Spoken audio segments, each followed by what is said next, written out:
Hello and welcome to the Whitehall Sources podcast, where we take you inside politics at Westminster. I'm Calum Macdonald. Hello. And also on the podcast, Kirsty Buchanan, who was a special advisor to the Prime Minister, Theresa May. Hello, Kirsty. Hello, currently sitting in a car in the middle of nowhere in the pouring rain. Very glamorous. How salubrious. That's the Whitehall Sources lifestyle paying dividends there for you. Also, Joe Tanner, political strategist. Hello, Joe. Hello. I've got to say, top marks to Kirsty for commitment to making sure the pod gets recorded, right? Well done, love. Well done. We're thinking of you. 'Tis my pleasure. At least I don't have to put any makeup on, because obviously I'm not on camera, so there is that. No, that's Problem true. is, I have put makeup on and you couldn't tell, Kirsty.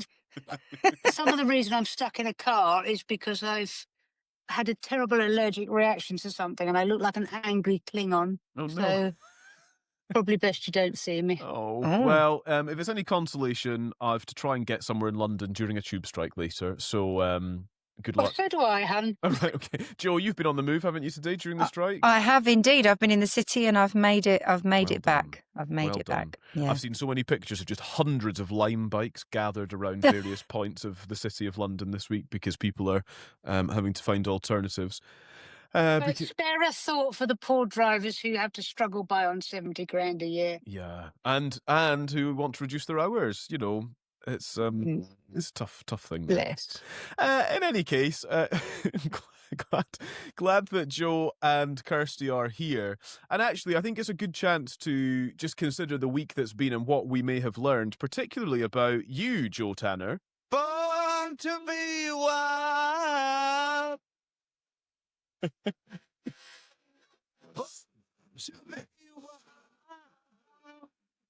So why are we playing this, Joe? I outed myself as having bought an electric moped, which I've been too scared to use in London with the strikes. But I did get as far as the tube, the Elizabeth line stop, and drove myself there. But the problem was it doesn't go any faster than 30 miles an hour, and I'm slightly scared of going faster than about 25 at the moment. So I'm creating an angry line of traffic behind me whenever I go out on it. But yeah. It. You were on, so basically what happened, you were on Times Radio the other night, and it turns out Kirsty and I were both listening, and you revealed to John Pienaar that you had bought this moped, this scooter, and I jumped into our group chat straight away and was like, oh my days, Joe, I did not know this about you. Yes, I have, and I love the support that you both showed by listening to me on the radio and then proceeding to ridicule me afterwards. We're very supportive. We're very supportive of the moped. Yeah, I'm just not very sure the AI generated image of Joe on her moped was particularly. I'm looking at it now. What colour is your scooter, Joe? It's white. Right, well, it's made it red. It's giving you a white helmet, though. Yep.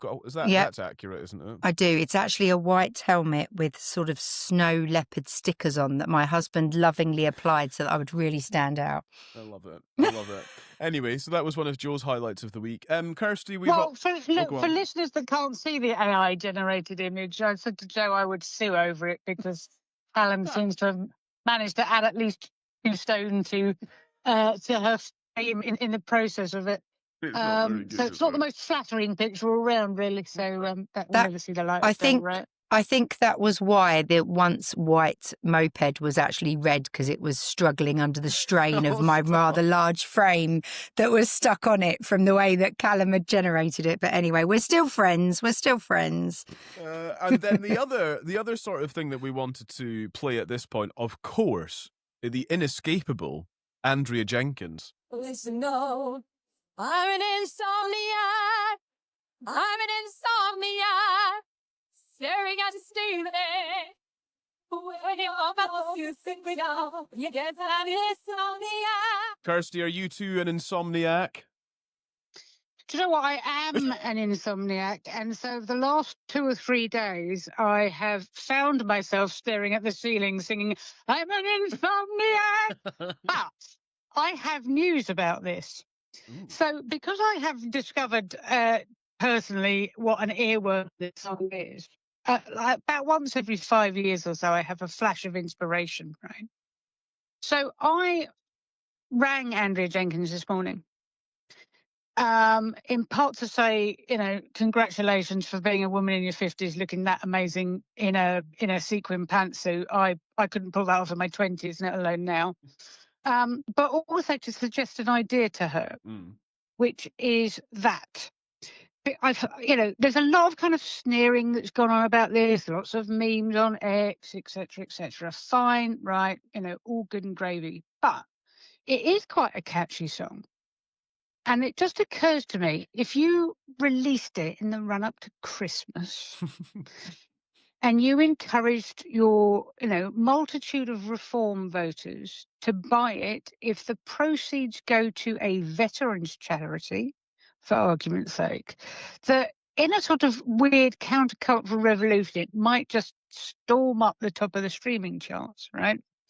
And this made me quite happy because I just thought, well, it would be nice if Andrea Jenkyns and, the veterans charities got the last laugh on this. So I rang her this morning with the idea. And so she's in the process of raising funds at the moment for a veterans village in Lincolnshire, which is helps veterans, get back on their feet, provides new skills training, housing, rehabilitation, whatever they need. There's another one in Hull called Hull for Heroes. Okay. And I thought how wonderful it would be if we'd be able to have these in communities right across the country. And so if you partner with a kind of big hitting newspaper like the Times, for argument's sake, or the Sun, and encourage people to buy this, it might just raise an awful lot of money for an extremely good cause. So I ran the idea past her. She's very keen. She's got to check because it's co-written with somebody else and needs to talk to them about copyright issues. But but she's quite keen on the idea. So we shall see. Watch this space, as they say. Love that. Well, you heard it here first on Whitehall Sources. Thank you. Love that. Right, we have got lots to consider on the podcast today. It's headaches galore, really, for Sir Keir Starmer. Will there be paracetamol for him over the course of the next half hour? It remains to be seen. Let's talk through some of the issues. Poland had to neutralise Russian drones in their airspace overnight.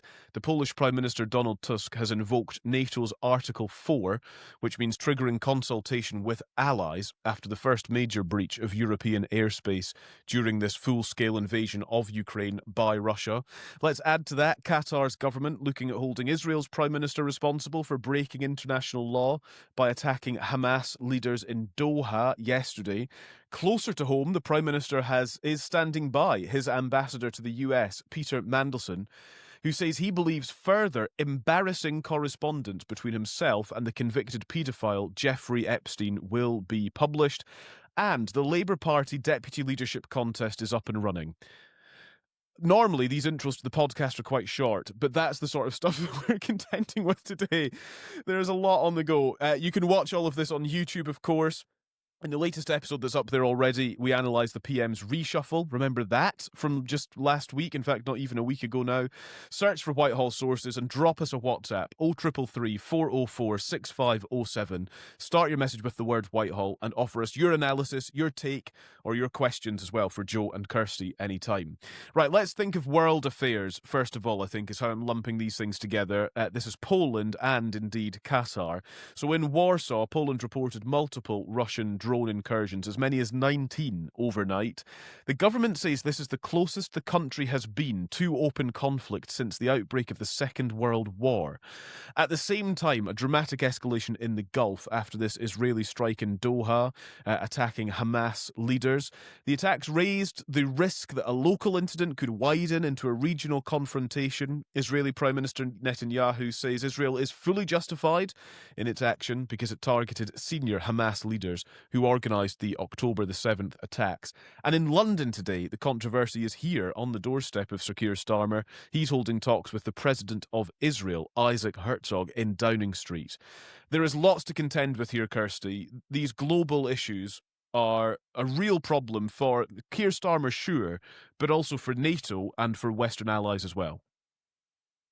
Yes, certainly. I mean, in terms, let's take these in turn. First of all, the issue in Poland, it looks to me, and it's very hard to kind of ascertain, and we're not going to get anything of any great substance out of the Kremlin. But it looks to me like this might be accident rather than design, by which I mean, Russia dipping its toe in a kind of tactical water and seeing what the likely diplomatic military response would be to straying into a NATO country. There's a lot of, drone jamming technology used by Ukraine for obvious reasons, and it appears to have sent some of these drones almost, if you like, spiraling out into Polish airspace. So I am slightly, whilst obviously it's a very serious incursion, I'm slightly less concerned about that sort of signifying a major kind of uptick in Russia's ambitions. Having said all that, you'd be hard-pressed to find any security or military leader who doesn't think that Ukraine is in effect a dry run for an incursion into a NATO country as soon as the next 5 years. Estonia is the one that's the most obvious and likely example. And one of the reasons that, NATO has been pushed by Donald Trump so hard for so long about, upping its military spending to 5% is because a war in Europe with Russia is now a very, very realistic prospect. Defence Minister here, the Defence Secretary John Healey, says he's following discussions today. He's asked the British Armed Forces to look at options to bolster NATO's air defence over Poland. He says Russia's reached a new level of hostility, describing the actions as reckless, dangerous and unprecedented. He's also reaffirmed NATO's commitment to help protect Poland and step up further for Ukraine. We see what Putin's doing, he says. Yet again he's testing us. Yet again we will stand firm. Joe, this is John Healey's comments. Where does it leave the kind of so-called coalition of the willing in all of this, if conflict with Russia is coming this close to NATO? I mean, it's a massive challenge in terms of how much does that group decide to act or not, and I think the problem is it would be great if Kirsty's right, but this also potentially came after Trump was making noises about upping his side in terms of taking action against Russia because his patience was running out. And so is it that this is a test to sort of say, well, you've started to put 1 foot forward and we're putting not just 1 foot forward, but a series of drones. And we just don't know. And that is the problem. This is sort of one giant game of chicken, right? And it's kind of who's going to blink first and what does blink look like? And I think it ultimately, it's interesting that Healey's gone as far as to say publicly that is what's going on, that those conversations are going on behind the scenes about getting ready and looking at options. But I think it's kind of inevitable, quite frankly. What then of Qatar and of the visit of the Israeli president to the UK? So this strike on Doha, which Hamas says the attack killed 6 people, but says none of its leaders died. Netanyahu says they were targeting senior Hamas terrorists behind the 7th of October attack. Kirsty, what is the responsibility, what is the role of the Prime Minister here during this visit of the Israeli president? They're still ringing in my ears are the words of the Health Secretary, Wes Streeting, on Times Radio actually through the week this week, who basically said that during this visit, the Israeli president has to answer the allegations of genocide, of war crimes. He has to be made to sort of speak to these concerns, speak to these issues. He said he needs to answer the allegations of war crimes, of ethnic cleansing and of genocide that are being levelled at the government of Israel. He needs to explain how, when we've seen so much evidence of the atrocities being perpetrated by the Israeli army, how he can possibly claim that the IDF is the most moral army in the world. How on earth does he think his Israeli government is going to achieve their stated aim of clearing Palestinians out of Gaza without the war crimes? And he went on to say that Israel is kind of edging towards pariah status. The Israeli government is leading Israel to pariah status and finding itself increasingly isolated on the international stage. Yeah, I think it's important to note, obviously, that Wes Streeting, who has a very small majority in using such language, is in part, not in total, but in part, playing to his constituency gallery, as it were. He has a very large Muslim population who are extremely aggrieved at the actions of Israel. And it's also worth noting that you'll have seen the letter that was put out from David Lammy that came out this week that said that it was the view of the government that Israel was not committing genocide in Gaza. Having said that, of course, there is no doubt that the actions of Israel are being seen by allies as being increasingly disproportionate. The action in Doha to take out those senior Hamas leaders is would appear to be a clear breach of international law, no matter how justified Israel might feel in pursuing that surgical strike. The interesting thing with Doha and with Qatar as a whole is it is of huge strategic advantage both to Israel and America. So actually, I think, the back channels around this, the rhetoric around this from Qatar has been very strong and perfectly understandably. Also, it's aggravated Donald Trump.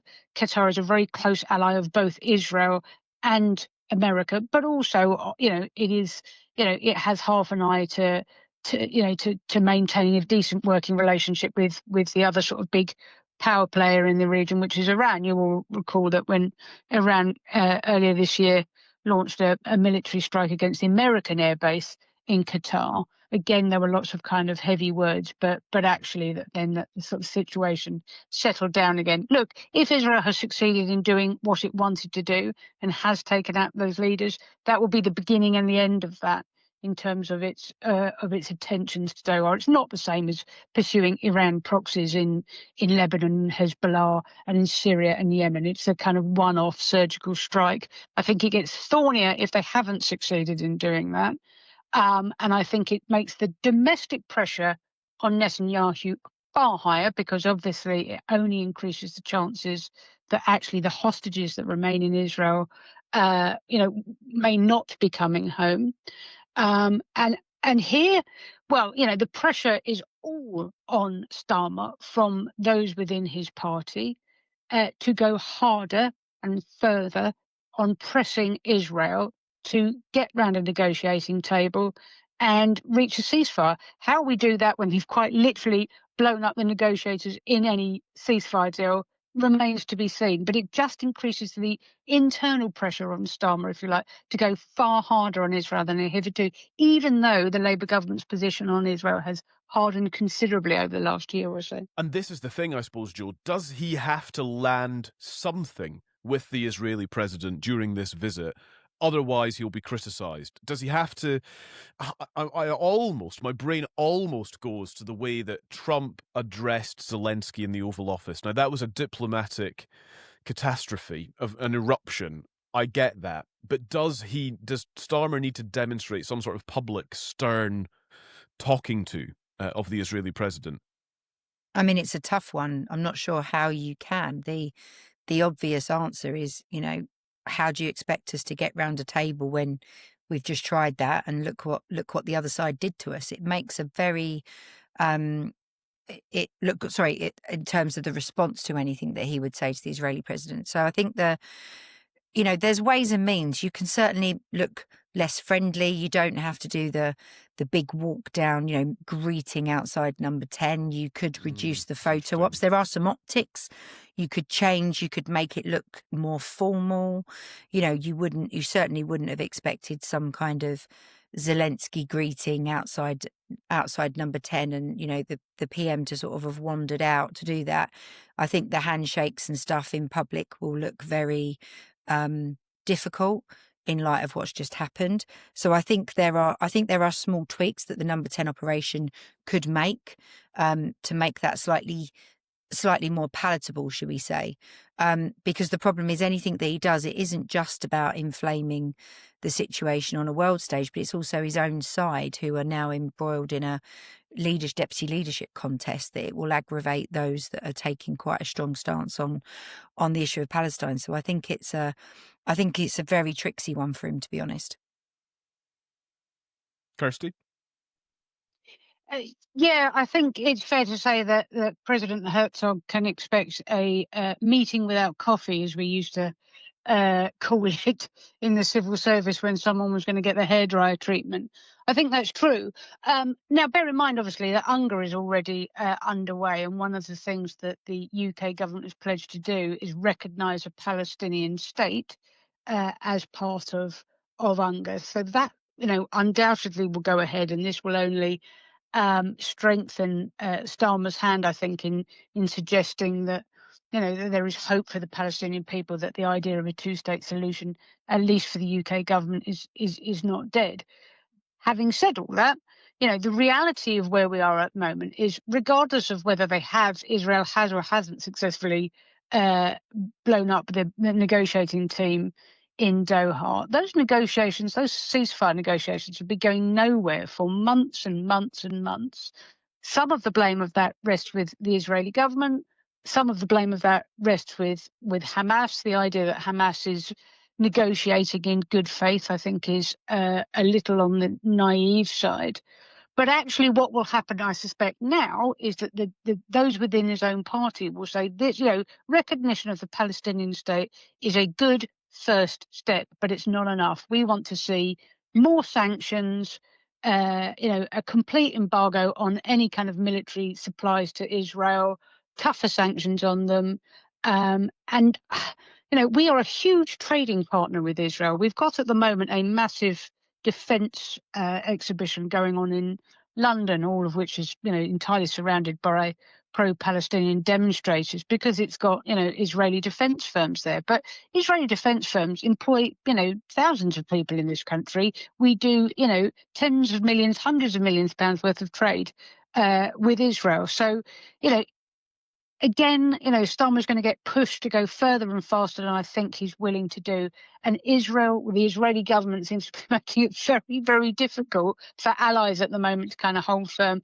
Even Trump, is from time to time his frustrations about Netanyahu sort of bubble to the surface. But for Starmer, this is domestically as well as internationally, this is a real headache for him. Yeah. Right, let's turn to the other headache of the week then for Sir Keir Starmer. This is the UK's ambassador to the US, Peter Mandelson, who says he believes further embarrassing correspondence between himself and convicted paedophile Jeffrey Epstein will be published. On Tuesday, lawmakers in the US released a number of documents, including a letter from Lord Mandelson, in which he called Epstein his best pal. And now today, Wednesday, speaking to Harry Cole on his new YouTube channel, Harry Cole Saves the West, Peter Mandelson says it is very embarrassing to see the words published, adding they were written over 20 years ago. One, I feel a tremendous sense, a profound sense of sympathy for those people, those women who suffered as a result of his behaviour and his illegal criminal activities. And secondly, I regret very, very deeply indeed carrying on that association with him for far longer than I should have done. And I regret very much that I fell for his lies. I fell and accepted assurances that he had given me about his indictment, his original criminal case in Florida. Like very many people, I took at face value what he said. With hindsight, with fresh information, many years later, we realized that we had been wrong to believe him. He's a charismatic criminal liar, we now see. And I regret very much indeed, I felt it like an albatross around my neck since his death in 2018 or 19 when it was. I feel a tremendous sense of regret, not only that I met him in the first place, but that I continued the association and I took at face value the lies that he fed me and many others. And many others, says Lord Mandelson, and kudos to Harry Cole for the scoop. Well, the Conservative leader Kemi Badenoch challenged Sir Keir Starmer at Prime Minister's questions. A NATO country has just had to defend itself against Russian drones. Now, more than ever, we need our ambassador to Washington fully focused on this issue and liaising closely with America. Does the Prime Minister have full confidence in Peter Mandelson? Mr. Speaker, let me start by saying the victims of Epstein are the forefront of our minds. He was a despicable criminal who committed the most heinous crimes and destroyed the lives of so many women and girls. The Ambassador has repeatedly expressed his deep regret for his association with him. He's right to do so, I have confidence in him, and he's playing an important role in the UK-US relationship. I have confidence in him, said the Prime Minister in the House of Commons today. Kirsty, that brings a whole new dimension to this, doesn't it? It certainly does. First of all, as bad as Kemi Badenoch was last week in trying to skewer the Prime Minister over Angela Rayner's tax affairs in buying her property on the South Coast, I think she did a much better job today of really kind of getting to the issues here and making this not just an issue of extreme embarrassment for Peter Mandelson, but a question about the Prime Minister's judgment.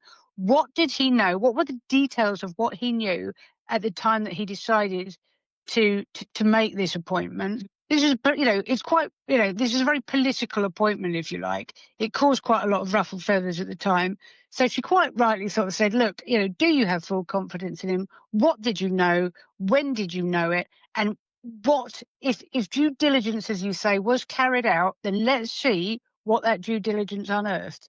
Because it looks to me entirely untenable. There's an awkward situation for the Prime Minister right now because obviously we have a Trump state visit looming. It is inconceivable that he would want to do anything other than fight to hold on to his ambassador in the run up to that trip. So that just means we're going to have, Mandelson, embarrassing stories about Mandelson and his relationship with Epstein, drip, running right up to this state visit. And then this kind of awkward cloud that hangs over both of these men who both have an association with Epstein and are both taking huge kind of political damage for it. It's just going to completely overshadow the state visit. But I can't see how we can't, at least for now, fight to hold on to him in the run up to that visit. Joel? Well, there's a couple of things. I think Keir Starmer apparently in PMQs agreed with you, Kirsty, about the fact that Kemi Badenoch had asked about Mandelson. He made a very odd comment where he said that she's finally catching up with the question she should have asked last week about the Deputy Prime Minister, which was an odd thing for the Prime Minister to say. But I think you're right about this potentially hanging over the visit next week.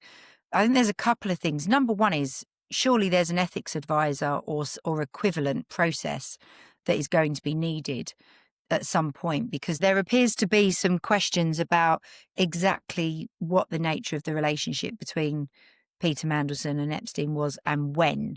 And really interestingly, I thought was something about what Peter Mandelson's done. Peter Mandelson earlier this year, when asked about Epstein, to the Financial Times, said it's an FT obsession and frankly you can all F off, okay? And yet by last night he's doing an interview with Harry Cole for his new show in the States that Harry Cole's got since moving over there, and he's talking about having deep regret and this being sort of long-standing deep regret, which is a real turnabout, right? Just because you're in a different job. And I struggle with this because I actually think Peter Mandelson in so many ways is the right person to be doing the job that we need at this time. And so I feel super conflicted on this because I'm really uncomfortable about the nature of the information coming out and the comments associated with it. But I think one of the biggest and most damaging aspects of this that I haven't seen anyone put the connection with is, if you remember, Peter Kyle, when talking about the Online Safety Act, made the connection between Nigel Farage and Jimmy Savile and talked about essentially saying that it put the stance that Nigel Farage was making about the Online Safety Act. He said something like, if Jimmy Savile were alive today, he'd be perpetrating his crimes online, and Nigel Farage is saying he's on their side. And that was supposed to be a number 10 sanctioned line of attack. Now, that is serious cake and eat it situation when you're then gonna, if this direct correlation between Mandelson and Epstein is made in a stronger way in terms of real evidence of dealings post that conviction that Epstein had, then that is a really serious wicket for the government to be sitting on. And I think that could end up being Mandelson's downfall. It is also a slightly typical political crisis where the Prime Minister has now backed him do you assume then that the Prime Minister knows everything there is to know about the situation, or is the Prime Minister going to be finding out things at the same time as the rest of us in all of this? Mandelson was in Downing Street just the other day as well, wasn't he, Kirsty? Yeah, it's no great secret that Mandelson was, a very close friend of Epstein's. It's no great secret that he was arranging business deals with Epstein after he had been indicted. So, if the Prime Minister didn't know any of this, he's probably the only person in the UK that did, which makes the appointment all the more. And I'm with you. I think he's a very effective politician, Mandelson. But in terms of, decision making, the judgment of putting someone into that position, given the fact that he has these past associations, is a very questionable one. My own personal view is his situation. It's almost like the worst of all possible worlds now for both of them, because I think his position is utterly untenable. But I also think that they're both going to have to take a week's worth of pain before he bows to the inevitable, and a week's worth of toe curling and awful headlines, because the state visit's coming. So he can't just say, I've become a distraction, I'm going to stand down now, because it's just too close to the state visit. So my guess is that, they're just going to have to, both of them, because this isn't a political appointment, he has been tied to Starmer in this, grin and bear it until the state visit's over. And then, assuming that we are going to get more of a drip, drip, drip on this, and we, it's not like Angela Rayner, where she said, all nothing to see here, and it was slowly kind of pulled out bit by bit by bit, and her position shifted. Mandelson's already said, look, there's more, there's more to come. So my own personal view is, it's an untenable position, and he will have to go. The only question is whether they try and hang on to him, for the state visit, or they take a decision, if you're going to go quickly. And that's the bit that I think is also interesting in all this is, that the idea that we have somebody in that role as ambassador that has this kind of concerning past, which is linked to the president, who has this questionable stuff in his past as well, that clearly there is an attempt to sort of prevent the information from coming out in full. Mandelson's obviously very convinced this information is going to emerge in full, and is sort of, part of his effort to get ahead of it in true Mandelson style, that he will try and put his position across earlier. But, even to suggest that some of this stuff is embarrassing, is it just embarrassing? Is that as far as it goes? If you say it's embarrassing and then it turns out to be really bad, that also shows a question about your judgment, because you've tried to play it down, which, in a way is in line with what Angela Rayner was doing, was saying there is nothing to see here. I did everything right. Whereas actually in writing, it was very clear. There were emails that said you need to do something she then didn't do. And she told people that she'd taken advice she clearly hadn't taken. So, these things are not always about the original offence, but it's the narrative and the lines of defence that you use around them that end up being your undoing. That has happened, time and time again for people.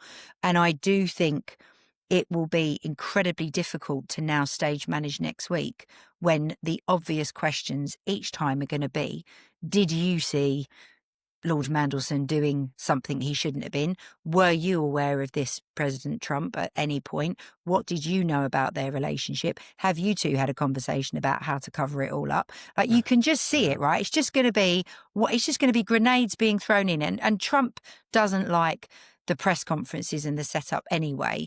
I'm sure the White House will be leaning on number 10 about who's going to be allowed to ask questions, what will the order be, who will be invited. They can't stuff it full of a load of the people like they're stuffing the briefing room in Washington with. They can't do that whole, we're going to invite some friends from some blogs and just make sure they ask the first questions. They're not going to be able to do that over here. And there's no way that Keir Starmer can appear to be allowing that to happen too. So it's going to make next week incredibly difficult. And there's no way that the King and others are going to want to get caught up in that either.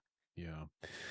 Just to say, actually, I'll be in Windsor for the state visit next week for Times Radio. So if I get the chance to, I'll be shouting some of these questions at President Trump and anyone else who'll listen, Joe. So thank you. I've written all. Have you perfected your Gobby-esque approach? Will you resign, Prime Minister? That sort of tone that you need to adopt. My only real experience of that was in Grimsby. where I was reporting for Times Radio in the election campaign, and it was on the day that the Sky News debate was taking place, or interviews were taking place that night in Grimsby. And so I was opposite the town hall as Rishi Sunak and Keir Starmer arrived separately to take part in said interview. And that also happened to be the same day that Grant Shapps had said on Times Radio, we're now just vote Conservative to stop a supermajority. And so when Keir Starmer arrived, I yelled from across the street. This was live on the radio on John Pienaar's programme. I yelled from across the street, "Are you looking forward to a supermajority, Sir Keir Starmer?" And he didn't answer. He just walked straight into the building. So I was impressed by your ability to lower your voice by an octave there, which is what you have to do, Calum, when you're going to adopt such a position. You've got to bark in a manly way, I think. I hope you've got a big coat in case the weather turns next week as well. Indeed. And some comfy I shoes. think we should explain, Joe, to listeners who Gobby was. Oh, yeah. Good So, plan. yes, there was a journalist by the name of Paul Lambert, known affectionately as Gobby, who would position himself outside number 10. His sort of position's been, I suppose, slightly taken over. Sam Coates kind of from Sky has adopted a sort of position of trying to do similar. Whenever there was a sort of arrival of vehicles and in and out from number 10, of ministers walking through that road at Downing Street, walking down the road or entering into number 10, leaving, etc. And Gobby would be the one you would hear. He would always shout a question, and his favourite was to do the, "Are you going to resign, Prime Minister?" And it would just boom out of nowhere. And he's sadly no longer with us, but he was a force to be reckoned with for politicians that were trying to get in and out of the building, as it were. And an inspiration for journalists everywhere, it has to be said, when it comes to heckling politicians. Indeed, R.I.P. Gobby, Yeah. R.I.P. 100%. Right, we've got literally like 3 or 4 minutes left, because frankly, I've got to get to the pub. Joe's got a meeting, and Kirsty's on the radio. That's just how our evening. That's how we roll. So, question and answer to each of you on the Labour Party's delightfully delicious deputy leadership contest, which is very much up and running. I noted this from Politics Home, reporting that the Red Wall group of Labour MPs has called for a northern woman to be the party's new deputy leader. The cry seems to be going up from all sides of the Labour Party that it must be a northern woman. It will certainly be a woman. I think we can safely say that at this point, can't we? Kirsty, go on, a brief summary, if you would, of your take on the deputy leadership contest for us. Yes, who knew that, being Northern was the new identity in identity politics? This has led to a near farcical set of potential candidates laying out their backstory, which is, for lovers of Monty Python, there was a very famous sketch where various different people would try and outbid each other on their terrible childhoods. And I used to get up half an hour before I went to bed, eat a handful of stone cold poison, go and work 50 hours down the pit, 10 days a week, And when I got home, our father would thrash us and send us to bed. Anyway, all of that kind of stuff. So there's more than an air of that is being taken on with some of the backstories, particularly, Bridget Phillipson sort of, or Lucy Powell, whose kind of main qualification appears to be I'm from Sheffield. So, look, the reality is that none of that will matter a row of beans to the harder left elements of the party. Once you've got past the PLP stage, where you need to get 80 MPs to be able to get through to the next stage, it moves on to CLP and it moves on to Union, and they've got kind of good old one member, one vote. And my guess is, someone not as closely associated with the Starmer party, even if, shock horror, they're from London, if they manage to scrape through the first stage, then all the emphasis for the members will shift to them, because they're not interested in whether you're Northern or not. The main driving factor for a deputy leader for the Labour membership right now, the root and branch membership, is someone that will hold Starmer's feet to the fire over Gaza and over welfare cuts, and try and push a much more socialist agenda on the government. This is interesting, isn't it? I mean, shock, Labour Party in division surprise, Joe, but it does feel like this is exposing the sorts of divisions that a year in the Labour Party, Sir Keir Starmer, again with the headache theme, could have lived without. It is a huge headache, and I think, it completely derails party conference. It's potentially going to derail the next couple of months for the government, just because there's going to be this sideshow going on, and they're going to be watching the popularity of different politicians in this race and how it's then going to affect, what they're doing, the stance they're taking. And I think ultimately he's not going to be able to avoid a serious amount of stick. I think even Bridget Phillipson is going to have difficulty in being able to just kind of be loyal on everything. She's going to have to pick something to have a fight with the leadership over. It's going to look very odd if she just looks like a sycophant. She's going to have to find something. And I think the pull is going to be for those other candidates that are going to be pulling the debate in all different directions. It's, these elections are bad news all round. Yeah. Lots more to come on the deputy leadership contest as it rumbles on towards the Labour Party conference. There are various stages happening and votes happening and ballots and nominations and all of that. So we will keep an eye on it for you and bring you analysis throughout. Joe and Kirsty, thank you both very much. Joe, enjoy your meeting. Kirsty, enjoy the radio. And I'm going to go and get ready for a big Times Radio bash at the pub. That's the plan, apparently. Enjoy. Thanks very much. Thank you, Joe. Thank you, Kirsty. Thank you for listening. This is the Whitehall Sources podcast, taking you inside politics at Westminster. We drop into your feed every single week. Press subscribe and make sure you catch us next Wednesday.